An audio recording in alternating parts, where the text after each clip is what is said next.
बाबा के पास वतन में भोग लेकर के पहुंचे। आज विशेष दादी के निमित्त सभी की याद उस भोग के अंदर विशेष रूप से समाई हुई थी।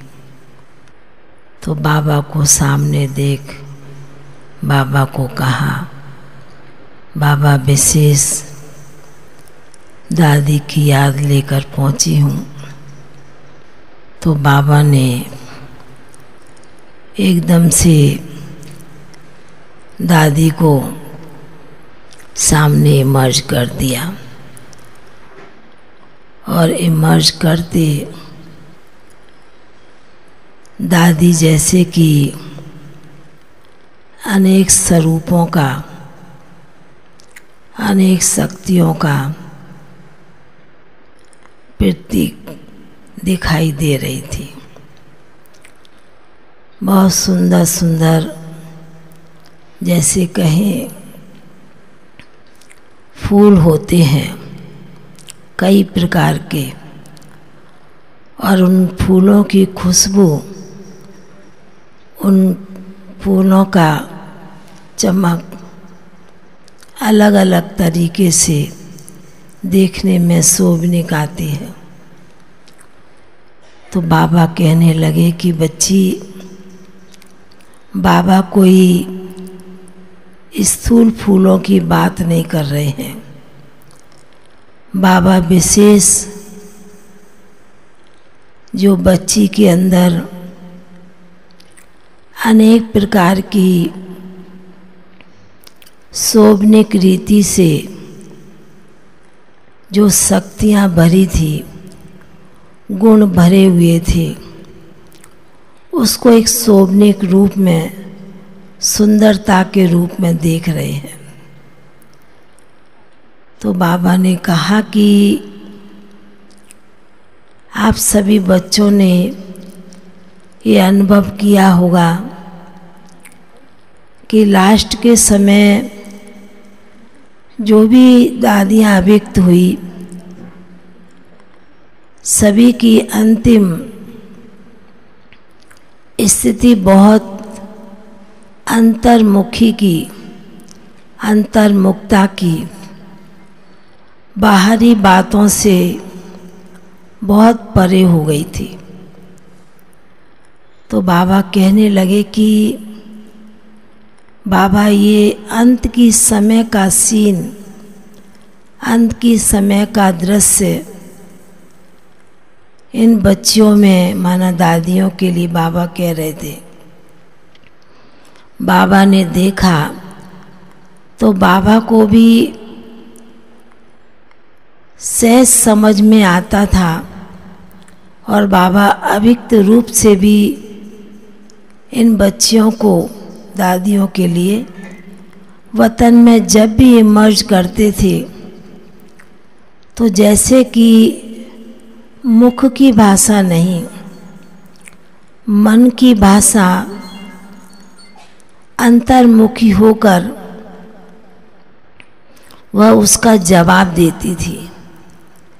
कई बार कोई कुछ सामने से कहता भी था, भले मुख से नहीं कहती थी, पर उनके नैनों से, उनके चेहरे से, उनकी दृष्टि से उस चीज़ का उत्तर, उस चीज़ का आंसर स्पष्ट हो जाता था, नज़र में आ जाता था।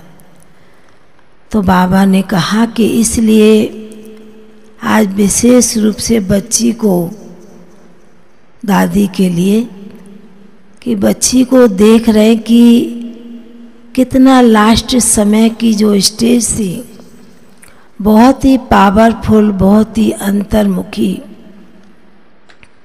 बाहरी बातों से एकदम उपराम थी।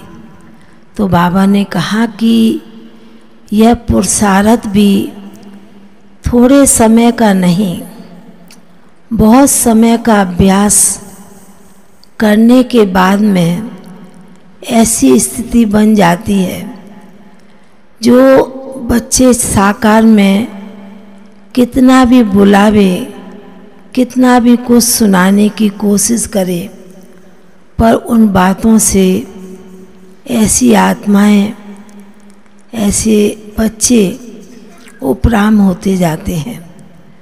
तो बाबा ने कहा कि इसलिए इन दादियों को देख करके तो आप सभी बच्चों को भी ये प्रेरणा जरूर मन में आती होगी,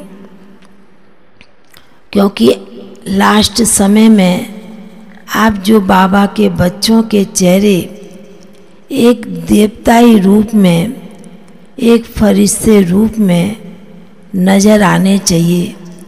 तो बाबा ने कहा उसका अभ्यास आप बच्चों को करना है। तो दादी तो जैसे कि बाबा सुना रहे थे और दादी बड़े मीठी दृष्टि से देख भी रही थी और मुस्करा भी रही थी, जैसे साकार में मुस्कराती रहती थी, देखती थी, सुनती थी, पर मुस्कराती रहती। ऐसे तो मैंने दादी को कहा कि आप तो बड़ी मीठी दृष्टि से मुस्करा रहे हैं, पर आपको तो नीचे सभी बहुत याद करते हैं, लीला बहन जी, साथी बहनें। बोला याद करके क्या होगा, याद तो बाबा को करना है। बाबा ने तो हमें बनाया है, और आप भी बाबा को याद करके दादियों समान भी बन जाओ तो भी आपका उसमें भला है। तो बाबा को देखो, हमें नहीं देखो। मैंने कहा साकार में तो आप ही दिखाई दादी देते थे। बाबा दादी की तरफ देख करके दादी को कहते हैं अभी इसका और उत्तर सुनाओ। तो दादी बड़े मीठी दृष्टि से बोला बाबा के आगे मैं क्या सुनाऊं, बाबा ने तो सब कुछ सुना ही दिया है, बता ही दिया है, अभी बच्चों को फॉलो करना है। तो दादी जैसे बड़ी मीठी दृष्टि से देखती रही, निहारती रही। फिर मैंने बाबा को कहा कि भोग लेकर के आई हूँ, दादी को भोग स्वीकार कराना है। तो जब भोग की थाली देखते हैं तो बाबा भी बड़े खुश होते हैं और दादी भी बड़ी खुश होने लगी। दादी कहती है कि एक बाबा का घर ऐसा बेहद का है, जिस बेहद के घर से बेहद के बच्चों की याद तो होती है, पर याद के साथ में भोग भी इतना ही वैरायटी, इतना सुंदर सजा हुआ होता है, जो उसमें ऑटोमेटिकली एक प्रेम रस, एक याद का रस, एक बहुत बड़ा बल, शक्ति सबको मिलती है।